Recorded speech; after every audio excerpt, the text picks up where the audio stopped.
NFV network function virtualisation. Network function virtualisation के अंदर ये वर्चुअल नेटवर्क फंक्शंस आ गए, ये NFV इंटरफेसेस आ गए, इंफ्रास्ट्रक्चर आ गए, और ये वर्चुअलाइजेशन लेयर आ गई, कंप्यूट नेटवर्क और स्टोरेज, ये सारा यहाँ रहेगा। ये बेसिक रिक्वायरमेंट है ये तो। NFV management and ऑस्ट्राइजेशन।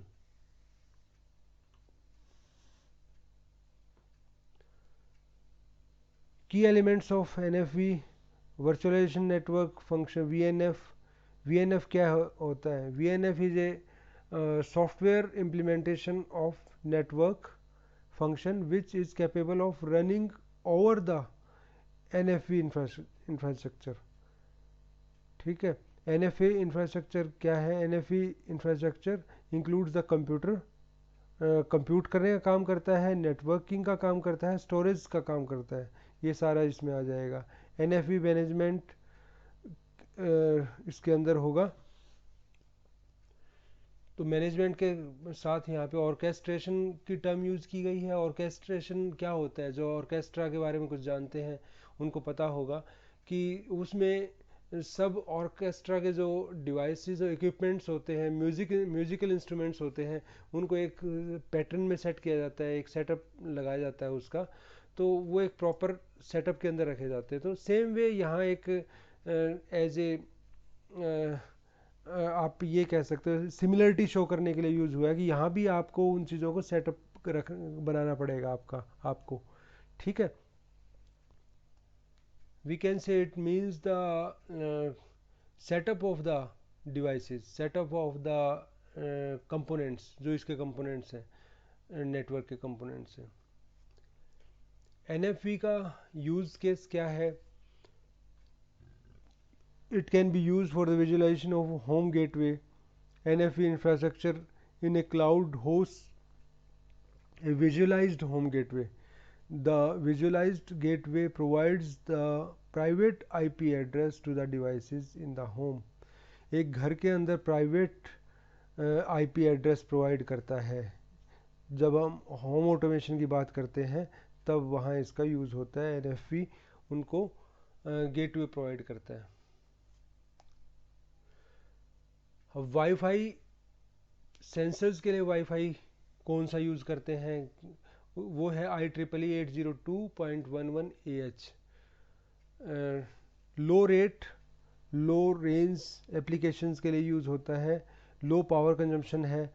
Battery operated devices should limit the power consumption. Power consumption कम होनी चाहिए, मैंने पहले ही बताया था। जहाँ सेंसर्स लगाते हैं, स्पेशली जहाँ सेंसर लगाते हैं, वहाँ हम पावर कंजम्पशन कम रखते हैं, क्योंकि it is not possible to change the battery always means frequently on the sensors.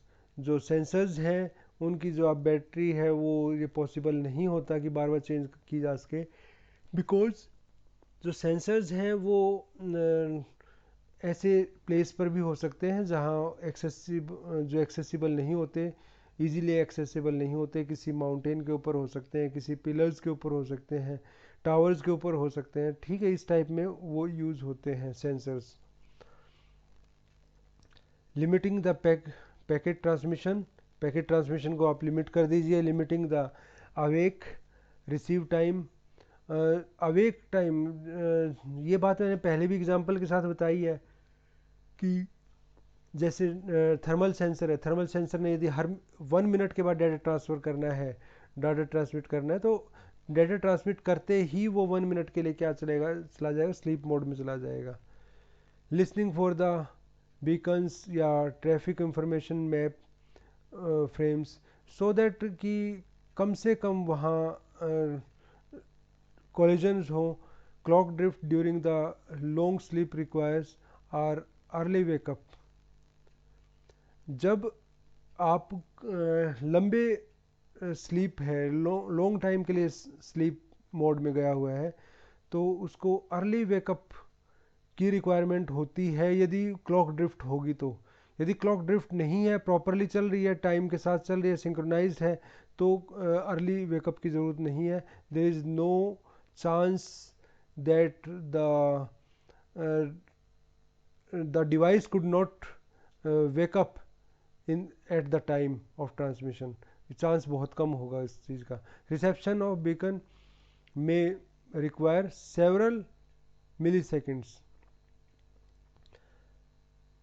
जो बीकन की के लिए जो रिसीव करने के लिए जो टाइम रिक्वायर्ड है वो सेवरल मिली सेकेंड का भी हो सकता है. 4 लेयर मॉडल क्या है? उसके अंदर इंटीग्रेटेड एप्लीकेशन है, इंफॉर्मेशन प्रोसेसिंग है, नेटवर्क कंस्ट्रक्शन है और सेंसिंग एंड आइडेंटिफिकेशन है. ये सबसे पहले तो यहाँ सेंसिंग आएगा, सेंसिंग एंड आइडेंटिफिकेशन, उसके बाद नेटवर्क कंस्ट्रक्शन, उसके बाद इंफॉर्मेशन प्रोसेसिंग, उसके बाद इंटीग्रेटेड एप्लीकेशंस. ये सब चीज़ इसके अंदर 4 लेयर मॉडल के अंदर होता है. कम्युनिकेशन इन आईओटी और M2M को यदि कंपेयर करें तो कम्युनिकेशन में क्या डिफरेंस है? ये आईओटी का मॉडल दे रखा है हमने और ये M2M का मॉडल दे रखा है. यहाँ जो प्रोटोकॉल यूज़ होंगे वो बता रखे हैं, यहाँ जो प्रोटोकॉल यूज़ होंगे वो बता रखे हैं. ठीक है, ये प्रोटोकॉल्स यहाँ सेम है, यहाँ भी ऑलमोस्ट सेम है, यहाँ भी सेम है. ठीक है, और इसके अंदर क्या है कि इंटरनेट के ऊपर जो आप कम्युनिकेट कर पाते हैं. आईओटी ये ट्रांसमिशन साइड है, रिसीविंग साइड है, ये ट्रांसमिशन साइड है, रिसीविंग साइड है, ये दोनों साइड है. M2M की बात करें तो M2M का डायग्राम ये है और IoT की बात करें तो IoT का डायग्राम ये है. समझ गए ये चीज़?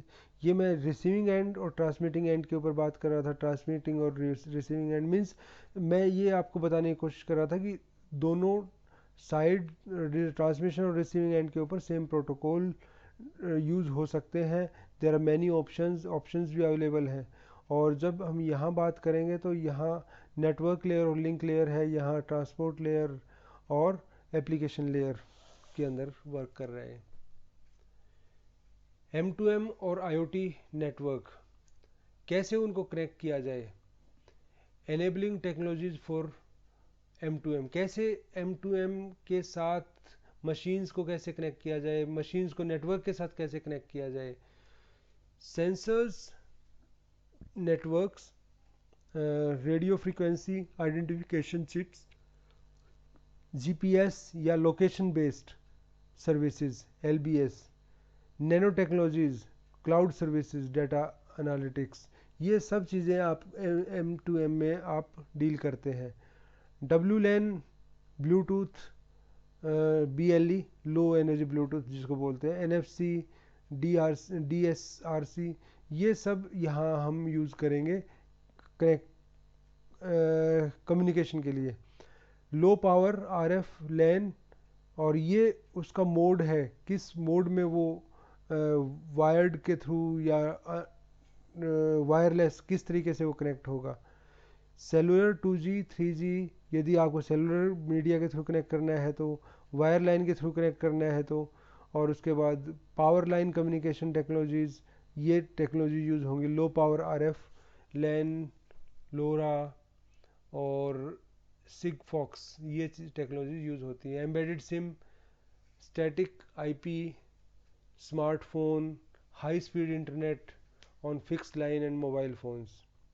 ठीक है, ये टेक्नोलॉजीज़ यूज़ होती हैं, ये प्रोटोकॉल्स यूज़ होते हैं. ठीक है. बैकबोन ऑफ नेटवर्क, बैकबोन कहाँ है? OFC optical fibre cable, ring with the multiple access points, smooth and high speed wifi coverage, wifi offloading with the TSP, control panel plane at the center whereas the data may be in distributed server. ठीक है, ये इसकी backbone है. OFC based ring होगा इसके अंदर. Data centre in the cloud for storing large amount of data from the devices. Data centre के अंदर क्लाउड होंगे, मीन्स क्लाउड यूज़ होगा और large amount of data store करने के लिए वहाँ डिवाइसेस होंगी. Big data analytics to create the intelligence, यदि इंटेलिजेंस क्रिएट करनी है तो डाटा एनालिसिस भी प्रॉपर होना चाहिए. स्मार्ट डाटा एनालिसिस होना चाहिए, use of intelligence for different activities, उसके बाद उसकी आउटकम्स भी होंगी, डिसीजन मेकिंग होना चाहिए, ओपन एपीआई ओपन होंगे, ICT infrastructure, RFID based electronic toll collection operates in 865 megahertz to 867 megahertz band in India on Delhi Mumbai National Highway। RFID based जो आज के टाइम में हमारा टोल कलेक्शन सिस्टम चल रहा है, तो उसके लिए एक एग्जांपल दिया गया है कि ये फ्रीक्वेंसी यूज़ हो रही है वहाँ। DSRC dedicated short range communication, इसकी बात करें तो ये based on IEEE 802.11p WLAN standard के ऊपर डिपेंड करता है। Wireless access vehicular environment, the wave इसको बोलते हैं, ठीक है, वेव शॉर्ट फॉर्म है। व्हीकल के ऊपर जो स्मार्ट व्हीकल जो बनाने की कोशिश की जा रही है, उसके लिए वायरलेस एक्सेस व्हीकुलर एनवायरनमेंट की बात करते हैं। Working in the frequency range, किस फ्रीक्वेंसी रेंज में काम करेगा ये, 5.8 से लेके 5.9 गीगाहर्ट्ज़ के अंदर काम करेगा। It supports low latency vehicle to vehicle. Latency की बात मैंने बताई थी, लेटेंसी वहाँ आने की संभावना होती है और बड़ी डेंजरस चीज़ है, ठीक है। जहाँ हमें रिक्वायरमेंट 100% ये रिक्वायरमेंट होती है कि ऑनलाइन रहें। जैसे मैंने मेरे प्रीवियस लेक्चर में एक एग्जांपल दिया था कि आपको ऑलवेज ऑन और पीरियोडिकली ऑन, दो एग्जांपल दिए थे मैंने कि कब आपका नेटवर्क ऑन हो, कब ट्रांसमिट करे वो। तो उसके अंदर मैंने आपको एग्जांपल दिया था कि यदि आप एक वीडियो कैमरा को कंट्रोल कर रहे हो, तो आपको वो हमेशा ऑन रखना पड़ेगा। और जब हमेशा ऑन रखते हो तो लेटेंसी की पॉसिबिलिटी आ जाती है वहाँ पर।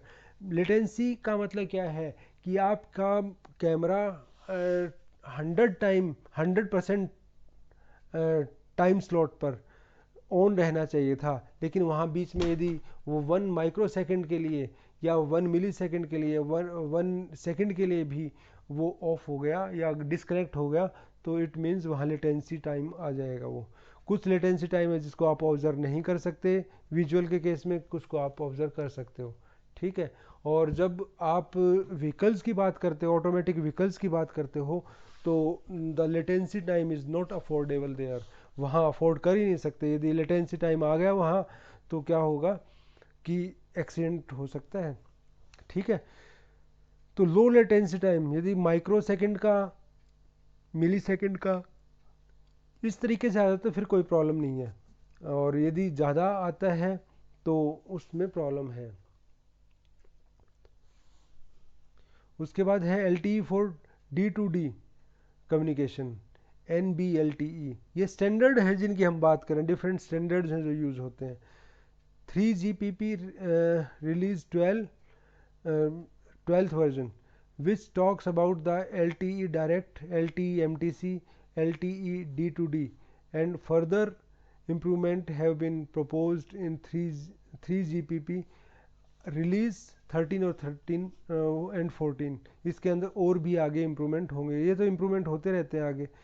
5G के अंदर क्या होगा, हाई रिलायबिलिटी है, अल्ट्रा लो लेटेंसी है, बहुत कम लेटेंसी है, वाइड कवरेज है, हाई सिक्योरिटी नेटवर्क है, सुटेबल फॉर M2M और IoT और M2M यदि हमें इम्प्लीमेंट करना है तो 5G की हमें रिक्वायरमेंट पड़ेगी।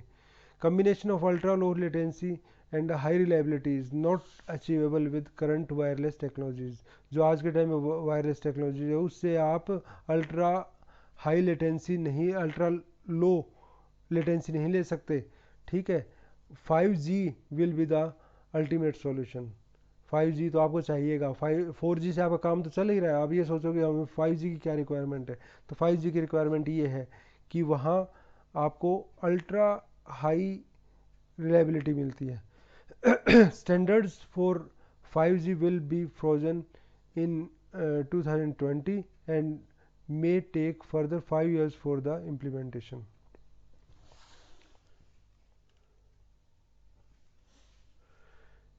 Network QoS requirement. M2M communication is different from the voice communication. Obvious सी बात है, डाटा साइज इन सभी की बात करें तो वो डिफरेंट है. M2M में vary from few byte to several MB. ठीक है, तो साइज, डाटा का साइज छोटा भी हो सकता है, बड़ा भी हो सकता है. M2M services requirement. Timely transmission is of the utmost important. Timely जो सिग्नल आया है, जो डाटा आया है, उसका टाइमली ट्रांसमिशन होना चाहिए. Communication network is required to be more reliable with the low latency. Communication system भी, जो आपका कम्युनिकेशन नेटवर्क है, वो भी ऐसा होना चाहिए कि जिसके फेलियर होने के चांस कम हो. जैसे एक सर्जरी की बात आती है, सर्जरी में आगे आएगा वैसे इसको एग्जांपल. एक है रिमोट सर्जरी. रिमोट सर्जरी में क्या है कि डॉक्टर एक जगह बैठा हुआ है, वो वहाँ से अपने कुछ टूल्स के ऊपर ऑपरेट कर रहा है और कुछ बटन्स के ऊपर ऑपरेट कर रहा है, और वहाँ जो एक्शन हो रहा है टूल्स के ऊपर, वो एक्शन किसी दूसरे सिटी में, किसी दूसरे कंट्री में भी हो सकता है. ठीक है, वहाँ हो रहा है, तो वो क्या है कि रिमोट सर्जरी है. ठीक है, अब इस रिमोट सर्जरी के अंदर यदि आपका बीच में नेटवर्क, कम्युनिकेशन नेटवर्क फेल हो जाता है, फिर क्या करोगे? ठीक है, तो ये है. और लो लेटेंसी, वहाँ पर 100% टाइम आपका सिस्टम ऑन रहना चाहिए, लेटेंसी नहीं आनी चाहिए. ठीक है, there is a risk of life. तो ये है कि ये इसकी रिक्वायरमेंट है कि ऐसा होना चाहिए. Connecting things to cloud. Cloud के साथ थिंग्स कैसे कनेक्ट होंगी, ये इनका कनेक्शन दिखा रखा है. डायरेक्ट कनेक्शन ना भी हो सकता है आपका अपने सर्वर के थ्रू कनेक्शन हो. ये सर्वर के थ्रू कनेक्शन है, ये आपके BTS के थ्रू कनेक्शन है. तो जो भी है, low power wide area network है, तो इन सब का कनेक्शन किससे है? क्लाउड से है. IoT की एनेबलिंग वायरलेस टेक्नोलॉजीज़. IoT में जो वायरलेस टेक्नोलॉजीज़ हैं, मेनली जो टेक्नोलॉजीज़ हैं वो कौन सी वर्क करती हैं? Heterogeneous mix of technologies, mixture use होता है टेक्नोलॉजी, डिफरेंट टेक्नोलॉजीज़ का. Proximity, wireless personal area network, ये प्रॉक्सिमिटी के लिए NFC RFID यूज़ करते हैं. वायरलेस पैन के लिए, WPAN के लिए ये चीज़ यूज़ करते हैं, Bluetooth, Zigbee, thread, Z wave. ठीक है, वेव आपके लिए बताया था, व्हीकल्स के लिए होता है. और उसके बाद क्या है? Wireless local area network. इसमें ये स्टैंडर्ड यूज़ करते हैं. उसके बाद वायरलेस नेबरहुड एरिया नेटवर्क, इसमें ये स्टैंडर्ड यूज़ करते हैं. ठीक है, और वायरलेस वाइड एरिया नेटवर्क के अंदर ये स्टैंडर्ड यूज़ करते हैं. और इसमें यहाँ पर हर एक की रेंज बता रखी है. इसकी रेंज क्या होगी? 10 मीटर से 100 मीटर. इसकी रेंज क्या होगी? 10 मीटर से 1000 मीटर. ठीक है, डिफरेंट रेंजेस यहाँ बता रखी हैं.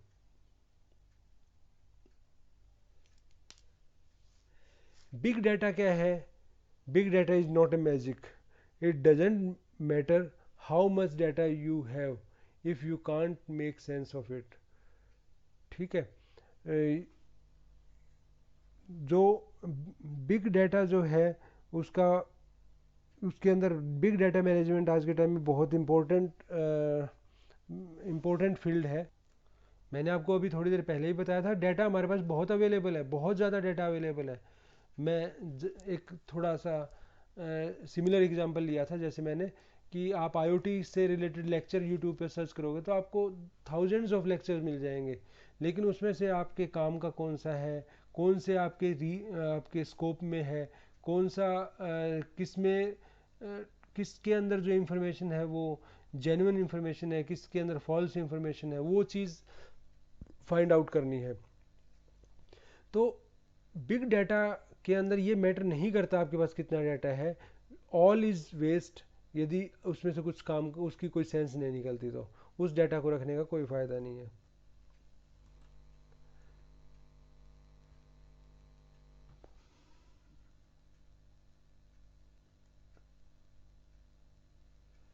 Big data analysis, driving intelligence from data, data है यहाँ इंफॉर्मेशन, फिर नॉलेज, फिर विजडम, इसकी बात हम कर चुके हैं।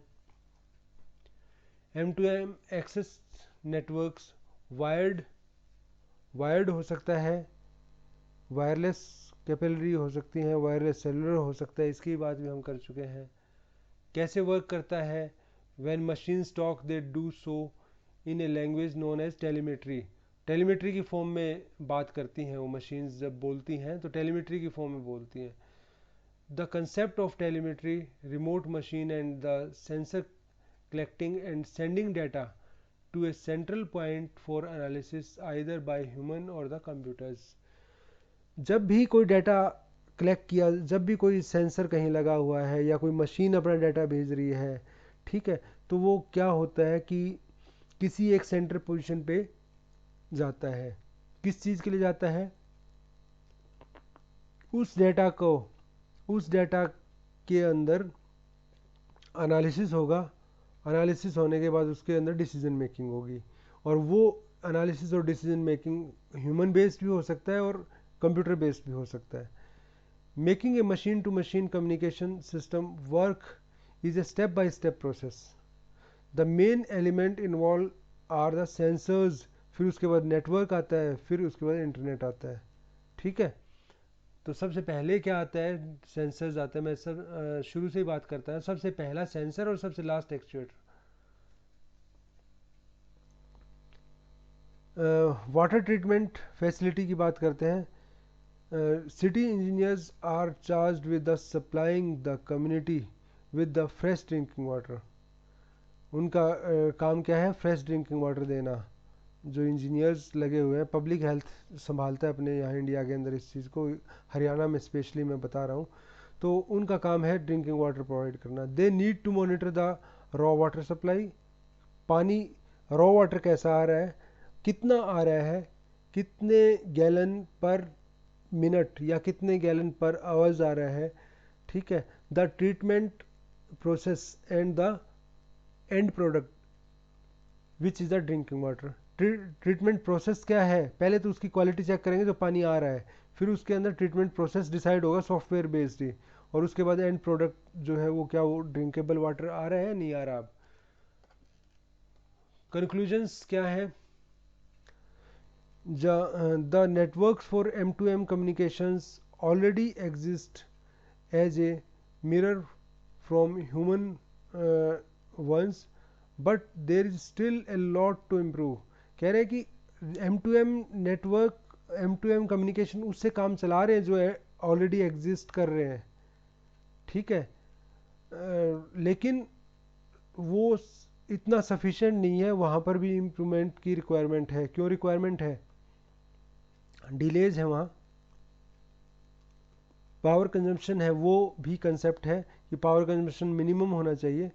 Deployment and the service cost ज़्यादा है, बिकॉज यहाँ जो हमने अभी तक डेवलप किए हैं, जो भी नेटवर्क्स डेवलप किए हैं, सेलुलर नेटवर्क डेवलप किए हैं, वो इसलिए किए हैं ताकि हम ह्यूमन टू ह्यूमन ट्रांसमिशन कर सकें। ठीक है, तो उसको जब हम मशीन के ऊपर लेकर जाते हैं तो वहाँ 24 आवर का सिस्टम ऑन होना चाहिए, या ऑटो ऑन ऑटो ऑफ होना चाहिए, या सम एप्लीकेशन जब व्हीकुलर की बात करते हैं या सर्जरी की बात करते हैं, वहाँ 24 आवर्स वो ऑन रहना चाहिए। तो it means that may be costly. Human to machine interface. IoT developer का जो सेगमेंटेशन है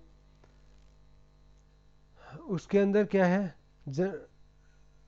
गैरेज लेवल, वर्कशॉप लेवल और corporate level. Garage level means बहुत बहुत बेसिक लेवल पर जहाँ काम हो रहा है। ठीक है, उसके बाद आता है वर्कशॉप लेवल जहाँ रिपेयरिंग हो रही है उसकी, और उसके बाद कॉर्पोरेट लेवल जहाँ यूज़ हो रहा है। IoT डिप्लॉयमेंट होता है यहाँ पे, IoT इनिशिएटिव और IoT and R&D। Experimental base की बात करेंगे, फोकस की बात करेंगे, और इन चीज़ों की बात करेंगे तो परसिस्टेंट टेक्नोलॉजी की बात करेंगे तो यहाँ पर एंटरप्रेन्योर, मेकर और हॉबिस्ट, ये सब चीज़ हैं। ठीक है, यदि एक्सपेरिमेंटल बात करेंगे, हॉबिस्ट से शुरू होता है, फिर फोकस्ड, इसका मतलब मेकर आ गया, और उसके बाद एंटरप्रेन्योर, वो जॉब भी प्रोवाइड करेंगे। आईओटी डिप्लॉयमेंट स्ट्रेटजीज क्या है, इसकी बात करते हैं। टू ड्राइविंग फोर्सेस है जो फ्यूचर में आने वाले कल के लिए जो हम आईओटी मानते हैं कि वहाँ हमारा कल की शेप उसके ऊपर डिसाइड करेगी, आने वाले फ्यूचर उसके ऊपर डिपेंड करेगा। और वो क्या है, मोबिलिटी और आईओटी। मोबिलिटी की बात करें तो कनेक्टिविटी एनीवेयर, कहीं भी आप कनेक्ट कर लो, कितने भी ऐप्स आप एप्लीकेशंस, डाइवर्सिटी होगी उसमें, मोर डिवाइसेस मोर पर्सन्स, फास्टर होगा, फास्ट रिस्पॉन्स होगा। और आईओटी की जब बात करें तो इसका मतलब more lines of business adopting IoT, ज़्यादा से ज़्यादा बिजनेस जो है डिफरेंट बिजनेस वो आईओटी को अडॉप्ट करें। मोर डिवाइसेस टू कनेक्ट, ज़्यादा से ज़्यादा जो डिवाइसेस हैं वो कनेक्ट रहें उससे। PoE for direct IoT power beyond carpet areas. Evolving digital business network, इन दोनों को मिला के हमारे सॉल्यूशन निकलते हैं हमारे। Higher resilience, more wireless coverage और लो लेटेंसी, ये हमें हमारी रिक्वायरमेंट है। कनेक्टेड वर्ल्ड की जब हम बात करें तो वायरलेस कनेक्टेड डिवाइसेस 2014 में ये थी, और अब 2020 में 40.9 बिलियंस, और 2014 में 16 बिलियंस, तो कितने टाइम्स होगा, लगभग 2.5 टाइम्स। ठीक है, तो ये हमारा ग्राफ की फॉर्म में शो किया है। इंटरनेट ऑफ थिंग्स की ग्रोथ जब हम देखते हैं तो 2003, 2010, 2015 और 2020 50 billion will be expected in 2020। IoT developer segmentation numbers के अंदर तो हॉबिस्ट कितने काम कर रहे हैं, mostly hobby as a hobby काम कर रहे हैं। और उसके बाद मेकर कितने हैं, एंटरप्रेन्योर कितने हैं, ये सब चीज़ दी गई है यहाँ पर। और उसके बाद क्या है, वेस्टर्न एरिया वाइज दे रखी है, eastern Europe, Asia Pacific. Asia के अंदर देखिए इतना इतना वर्क हुआ है। ठीक है, इन 2014 IoT developer total 1.7 million developers थे, और ये सारे डाटा इसमें दिया हुआ है, देख लेना आप। IoT कनेक्टिविटी कंपेटिटिव लैंडस्केप, पहले जब देखें तो डाटा रेट कितना है, किस डाटा रेट पे कौन एग्जिस्ट कर रहा है, वो सब चीज़ यहाँ दिखाई गई है। सिगफॉक्स मैक्सिमम मीन्स इसके अंदर कनेक्टिविटी जो है 5000 तक के जो यूज़र हैं उनकी कनेक्टिविटी होगी।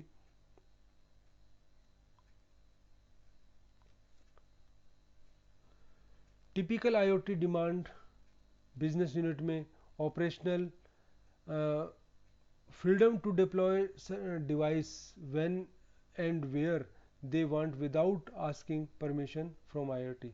ये कब हम ग्रो करेगा, कब आईओटी फील्ड ग्रो करेगा, ठीक है, वो तब ग्रो करेगा जब कोई भी एक इंजीनियर, एक सिंपल डिप्लोमा इंजीनियर या एक आईटीआई होल्डर जब उसको आईओटी को डिप्लॉय करना सीख जाएगा without asking, without getting permission from IT. Their own Ethernet network for the traffic segregation. IoT का सॉरी आईटी डिपार्टमेंट का इथरनेट अलग होगा, इनका इथरनेट अलग होगा, कंप्यूटर्स पे जो लोग काम करें उनका इथरनेट अलग होगा।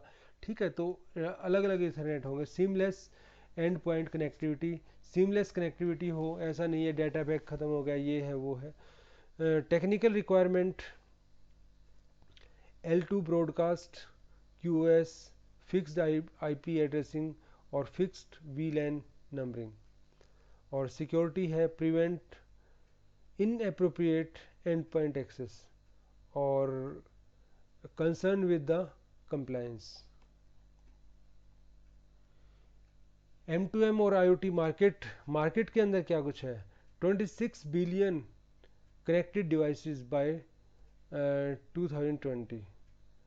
Business impact will worth $, 4.3 trillion और 1.3 trillion revenue opportunity for the mobile network operators. Mobile network जब हम IoT यूज़ करना शुरू करेंगे, मोबाइल नेटवर्क्स के लिए भी रिवेन्यू जनरेट होगा ज़्यादा. 50 बिलियन कनेक्टेड डिवाइसेस बाय 2020. ये अलग अलग उन सिस्को ने कुछ अलग बताया है. उसके बाद सिस्को, एरिक्सन और ITU इनकी एजम्पशन को अलग है. उसके बाद क्या है, GSMA और मशीनिया रिसर्च, इसके अंदर अलग इनका क्या था, ये इनके गेस था. ये इन्होंने कैलकुलेट किया था कि फ्यूचर में इतने कनेक्शंस हो सकते हैं. ये 26 बिलियन बताया, इसने 50 बिलियन बताया है. कोरोना का इफेक्ट आ गया, कोविड का इफेक्ट आ गया, सो कुछ तो स्लो डाउन हुआ होगा इसका इफेक्ट में. जो ग्रोथ होनी चाहिए थी वो प्रॉपर ग्रोथ नहीं मिलेगी. Current status, future prospect of IoT. Current growth क्या है, 2003 के अंदर ग्रोथ, 2010 में ग्रोथ, 2015 में, 2020 में ये ग्रोथ. पोटेंशियल ऑफ IoT का पोटेंशियल क्या है. Value of industrial internet is huge. जब इंडस्ट्रियल इंटरनेट की बात करें तो बहुत बड़ा स्कोप वहाँ अवेलेबल है. Connected machines and data could eliminate up to the $150 billion in waste across the industries. Means इतना चीज़ें वो IoT आने से इतना एलिमिनेशन हो जाएगा चीज़ों का, मीन्स इतनी चीज़ें वेस्ट हो जाएंगी. ठीक है, तो वेस्ट होने का मतलब ये है कि जो हम इंफ्रास्ट्रक्चर यूज़ करें उसकी रिक्वायरमेंट ही नहीं रहेगी. हमें हमें और इंफ्रास्ट्रक्चर जो IoT को सपोर्ट करेगा ऐसे इंफ्रास्ट्रक्चर की रिक्वायरमेंट होगी. एस्टिमेटेड वैल्यू कितनी है, 30 बिलियन. एविएशन के फील्ड में 66 बिलियन. इस तरीके से IoT value chain, hardware 3%, connectivity 20%, value added services 77%. ये इसकी वैल्यू चेन है. और भी इवॉल्व होते जा रहे हैं. DDS, COAP, REST, ये सारे नए नए प्रोटोकॉल्स आते जा रहे हैं. Edge intelligence, foggy intelligence, cloud के बाद फोगी नया आ गया, फोगी इंटेलिजेंस, और यहाँ पर क्लाउड इंटेलिजेंस. ये सब चीज़ें न्यू पैरामीटर आते जा रहे हैं, न्यू टेक्नोलॉजीज आती